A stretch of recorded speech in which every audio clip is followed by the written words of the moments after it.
साथियों नमस्कार। अभी हमारे रोहित भाई ने फोन करके बताया कि आवाज नहीं आ रही थी।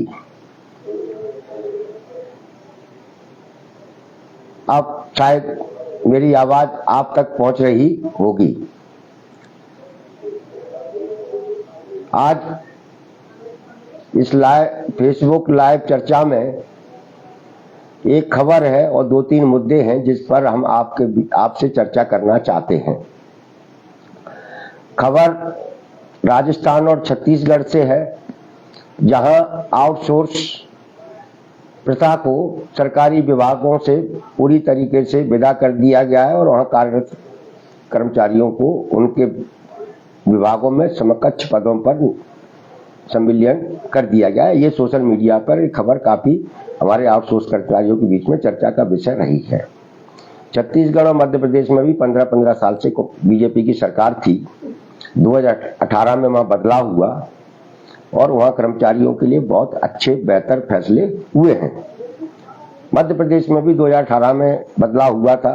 कांग्रेस की सरकार बनी, कमलनाथ जी मुख्यमंत्री बने और यहाँ कमलनाथ जी की सरकार को नहीं गिराया गया होता तो हो सकता है राजस्थान और छत्तीसगढ़ जैसे फैसले मध्य प्रदेश में भी हुए होते और आप सब लोगों का भविष्य सुरक्षित हो जाता।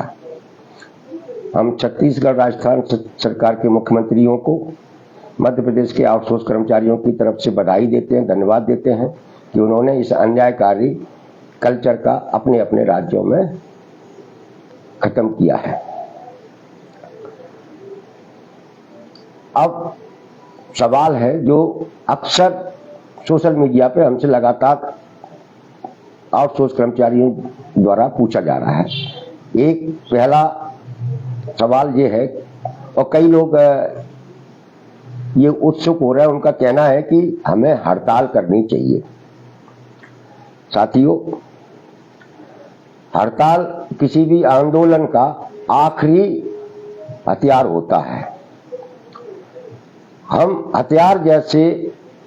हम इस हथियार का उपयोग तब तक करने के पक्ष में नहीं है जब तक कि मध्य प्रदेश का सभी 56 विभागों में काम करने वाला आउटसोर्स अस्थायी ठेका कर्मचारी पूरी तरीके से एकजुट नहीं हो जाता।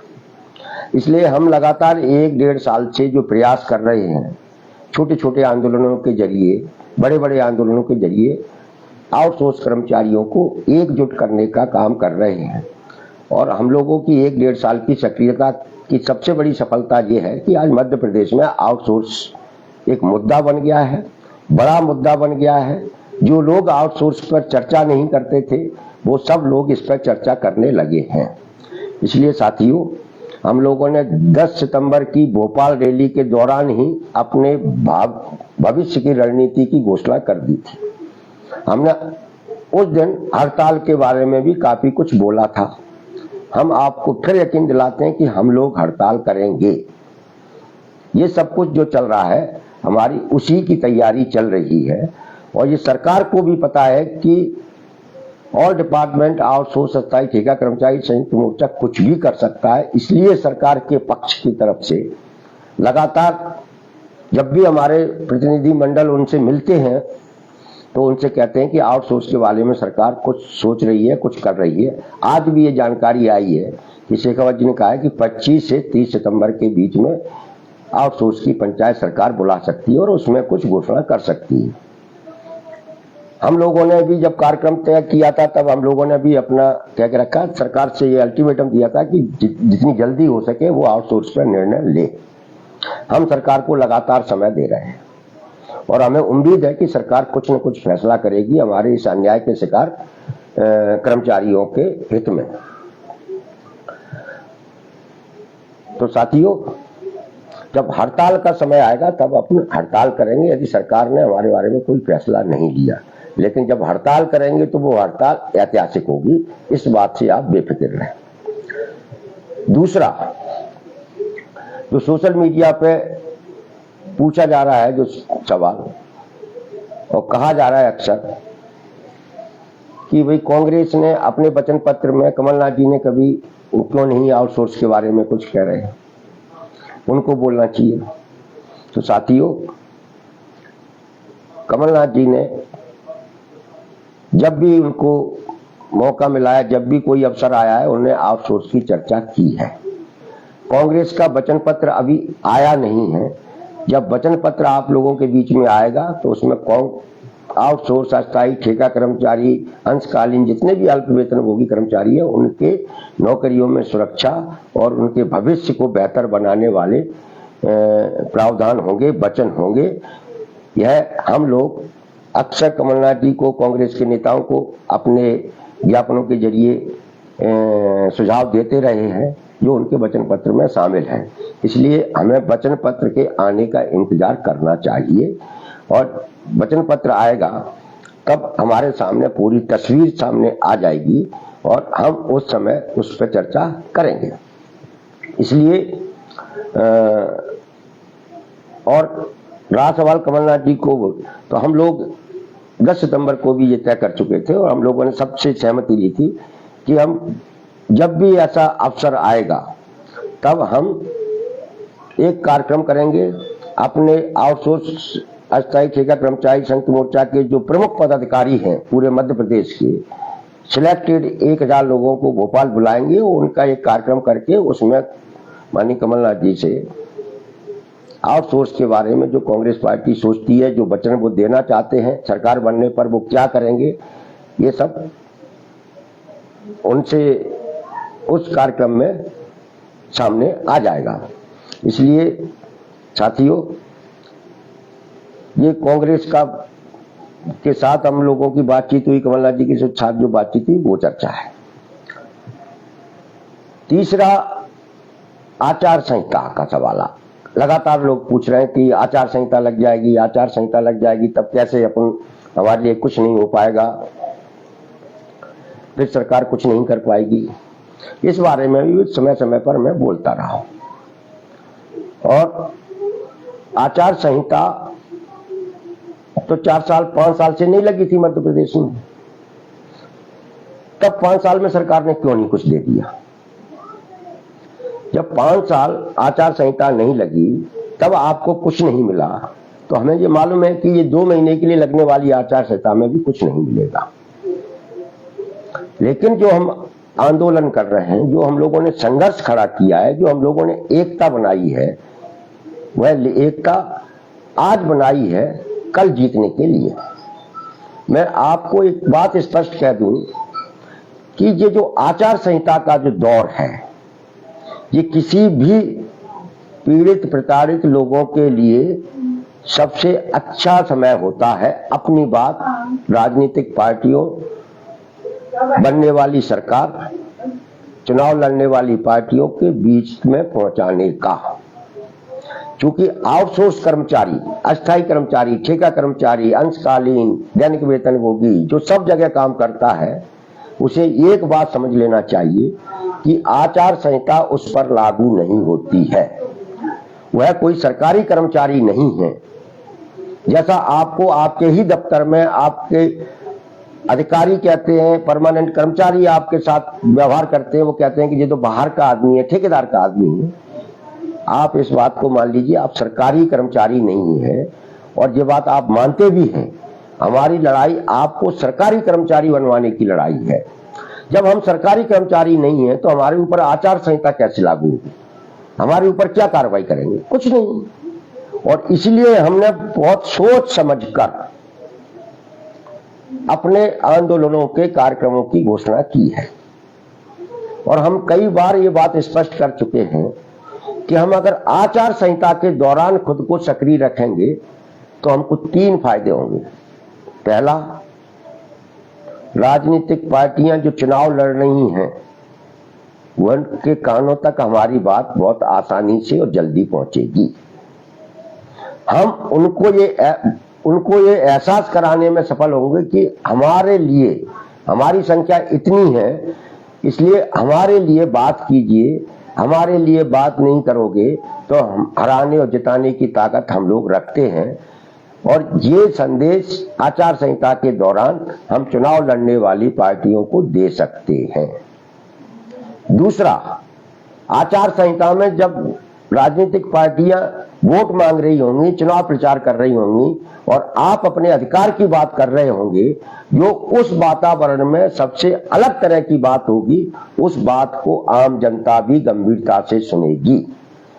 और जो हम कह रहे थे लगातार कि हमें आम जनता को ये बताना है कि सरकार के पास सरकारी विभागों में उसके अपने कोई कर्मचारी नहीं है, सब आउटसोर्स कर्मचारी है और हम सरकारी दफ्तरों को हम लोग चलाते हैं। और जिस दिन हमने लोगों को ये समझा दिया कि सरकारी दफ्तर हम चलाते हैं, हम कर्मचारी हैं वहां के, तो निश्चित रूप से उस दिन हम इस लड़ाई को जीत जाएंगे। तीसरा फायदा कि आचार संहिता के दौरान आप अपनी गतिविधियां करेंगे तो आपको मीडिया का कवरेज भी ज्यादा मिलेगा, क्योंकि उस समय अखबारों के पास नेताओं के भाषण और नेताओं के चुनावी सभाओं, चुनाव से संबंधित खबरों के अलावा कोई दूसरी खबर नहीं होगी। इसलिए आपकी गतिविधियों की खबरों को मीडिया में पर्याप्त जगह मिलेगी और मीडिया भी आपकी खबरों को प्रमुखता से छापने के लिए मजबूर होगा, क्योंकि उसे भी जनता में अपने अखबार, अपने चैनल दिखाने हैं और उस समय दिखाने के लिए अपनी गतिविधियों की खबर ही सब होगी जो लोग पढ़ेंगे और लोग अपने से जुड़ेंगे।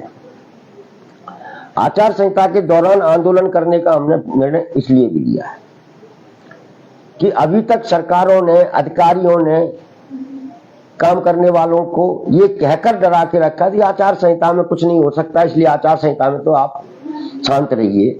अगर आचार संहिता में कुछ करोगे तो सरकार अनुमति नहीं देगी, प्रशासन अनुमति नहीं देगा, आपको कार्यक्रम नहीं करने दिया गया। इस तरीके की धारणाएं, इस तरीके का प्रचार करके लोगों को आचार संहिता के दौरान आंदोलन करने से रोकने के अब तक प्रयास होते रहे हैं।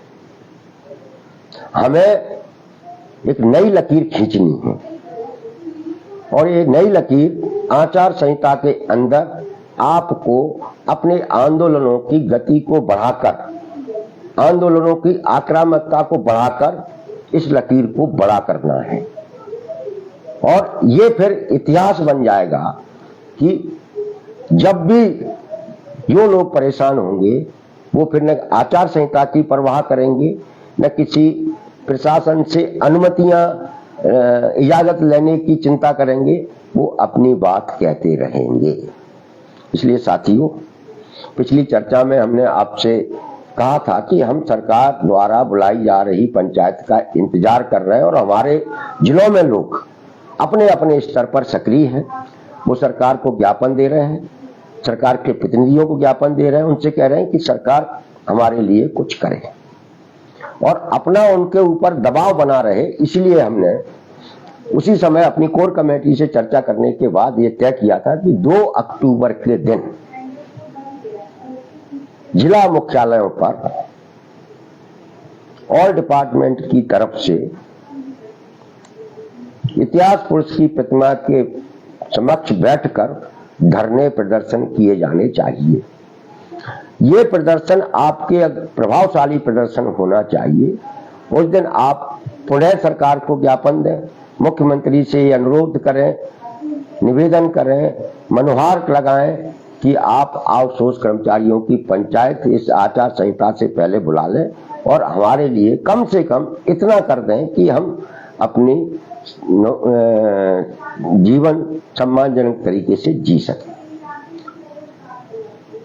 तो साथियों, ये 3 मुद्दे थे जो सोशल मीडिया पर चर्चा में आ रहे थे। बाकी हमारे कार्यक्रम हैं। अभी हमारे अपने ऑल डिपार्टमेंट के साथ कई विभागों के नए नए लोग जुड़ते चले जा रहे हैं। हम लोग अभी पंचायतों के अस्थायी कर्मचारियों के साथ बैठक की और उनके साथ एक कार्यक्रम तय किया है कि हम लोग 7 अक्टूबर को भोपाल में एक प्रदर्शन करेंगे। हो सकता है वो प्रदर्शन बहुत बड़ा और ऐतिहासिक प्रदर्शन हो जाए। उस दिन हमारे आउटसोर्स कर्मचारियों की जो इच्छाएं थी वो इच्छाएं सब पूरी की पूरी हो सकती हैं।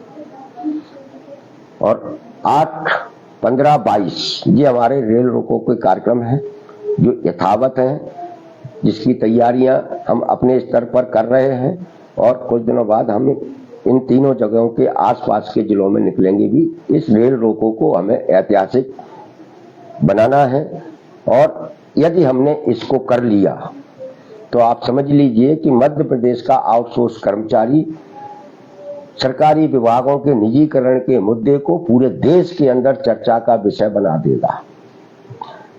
सरकारी विभागों का निजीकरण सबसे बड़ी समस्या है और सरकारी विभाग अगर खत्म हो गए, उनका निजीकरण हो गया, तो आपकी तो जिंदगी खत्म, जिंदगी तो आपकी अन्याय सहते सहते गुजर भी जाएगी, लेकिन आने वाली पीढ़ियों के पास वह भी नहीं बचेगा जो आपके पास है।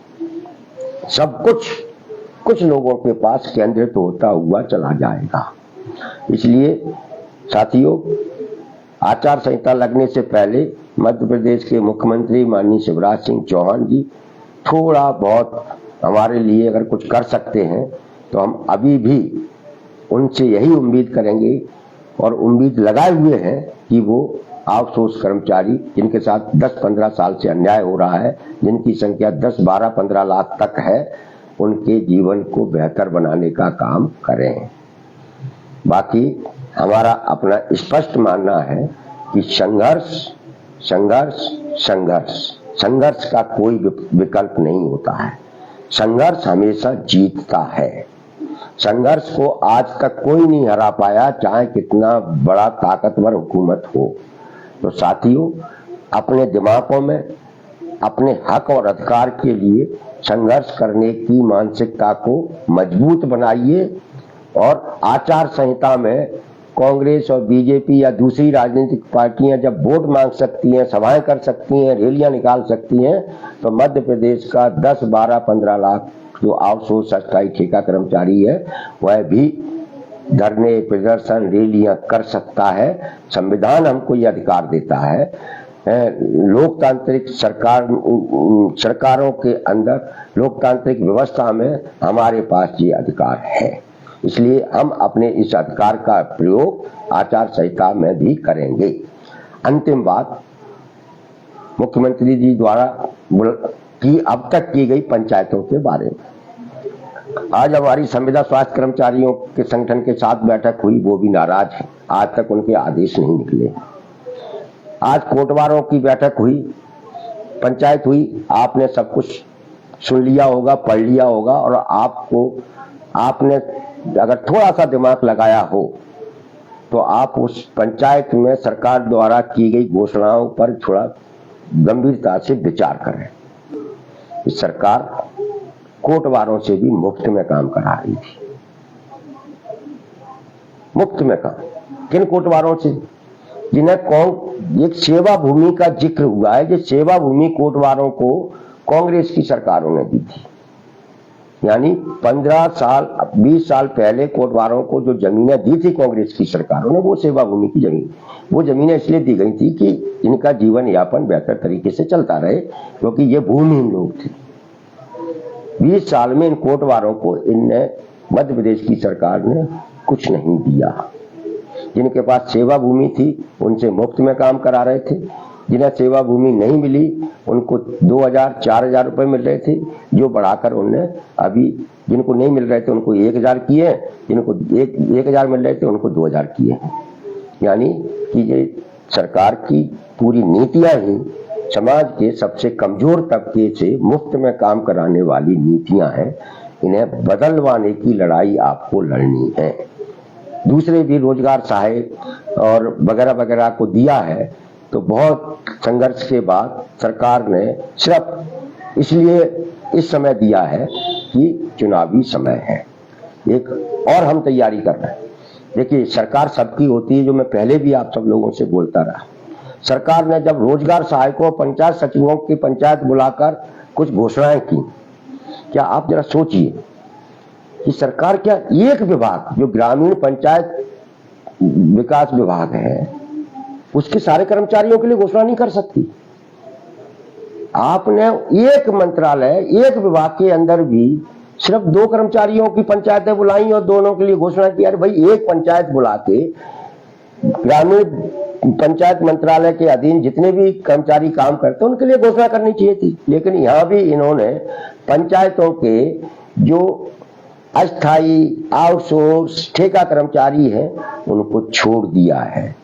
भाई, ये सरकार फिर किसकी है? क्या उनने सरकार नहीं चुनी थी क्या? ये दोहरा मापदंड क्यों? हम अपने संगठन की तरफ से इस मुद्दे पर हमने पहले भी कहा है कि सरकार सबकी होती है, इसलिए सरकार को सबके लिए निर्णय लेना चाहिए। इसको आधार बनाकर हम हाई कोर्ट में भी PIL लगाने की तैयारी कर रहे हैं। हमारी कुछ वकीलों के साथ बातचीत चल रही है और हम हाई कोर्ट माननीय न्यायाधीश से आग्रह करेंगे कि सरकार ने पंचायतों के जरिए कर्मचारियों के लिए, एक ही नेचर के कर्मचारियों के लिए, एक ही मंत्रालय के कर्मचारियों के लिए जो घोषणाएं की है वो घोषणाएं मध्य प्रदेश के आउटसोर्स, अस्थायी, ठेका, मास्टर सभी अंशकालीन सारे कर्मचारियों पर लागू होना चाहिए। हम इस संबंध में हमारी वकीलों से बातचीत चल रही है। जैसे ही हमारी PIL का ये ठोस चीजें निकल के आ जाएंगी, हम इस मुद्दे पर PIL लगाएंगे, क्योंकि सरकार लोकतांत्रिक सरकार है, लोकतांत्रिक तरीके से चुनी हुई सरकार है। उसने ये शपथ ली है कि हम सबके साथ समान रूप से न्याय करेंगे, लेकिन मध्य प्रदेश में ऐसा नहीं हो रहा है। हमारे मुख्यमंत्री जी चुन चुन के राजा महाराजाओं की तरह घोषणाएं कर रहे हैं, जो संविधान के खिलाफ है, लोकतांत्रिक परंपराओं के खिलाफ है। इसलिए हमने अपने साथियों से चर्चा करके हम हाई कोर्ट जाने की भी बात सोच रहे हैं। तो साथियों, आप चिंता न करें, आपकी लड़ाई बहुत महत्वपूर्ण लड़ाई है। एक ठेका कर्मचारी को सरकारी कर्मचारी का दर्जा दिलाने की लड़ाई है। इस लड़ाई को अपन जीतेंगे, इस बात का हमको तो कम से कम भरोसा इसलिए अब और हमारा मजबूत हुआ है कि जब छत्तीसगढ़ और राजस्थान में हो सकता है तो मध्य प्रदेश में भी हो सकता है। अगर मध्य प्रदेश में ये काम कराना है तो आप लोगों को भी कुछ फैसले करने पड़ेंगे और वो फैसले आपको करने हैं। आपको इस पूरे 3 महीने तक अपनी सक्रियता को बनाए रखना है।